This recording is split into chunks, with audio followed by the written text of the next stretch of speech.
Day 3 of pushing and 4 1/4 and getting some action finally for residents of the Reef apartment complex in Estero, where a number of people have been showing us all this mold they say they've been living with. Now, we want to be really clear. This is not student housing. This is private off-campus complex, but it does have a number of students who go by to nearby FGCU. Well, some say they can't even breathe because the mold is so bad. 4 1/4 investigator Carl Fortier has been pushing the corporate owners of this complex again today, and now they're offering a temporary fix after 6 months of complaints that didn't seem to get addressed until 4 1/4 got involved.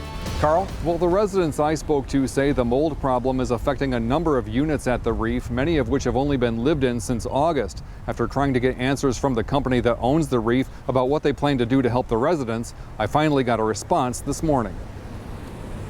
Last month I had to go to the ER because I was having coughing attacks and it just wouldn't stop. It was like a constant choking. Spent a lot of money in medical bills. Allie Kay is just one of several residents living at the Reef who have told Fox 4 that they've found mold like this growing in their apartments, in places like underneath desk and dresser drawers, and even on their shoes.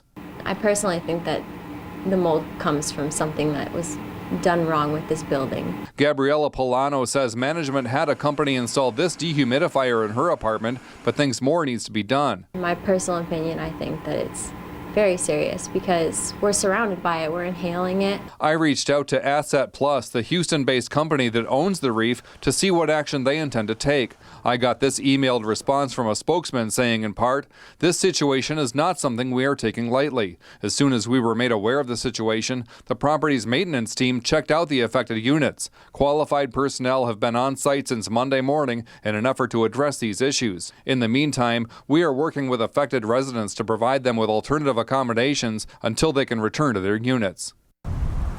Gabriella Polano said today that the Reef did offer her and her roommates a hotel room, and they're still considering whether to take it. She said she was also told that an engineer and an architect were to be on site trying to figure out why the mold is growing there.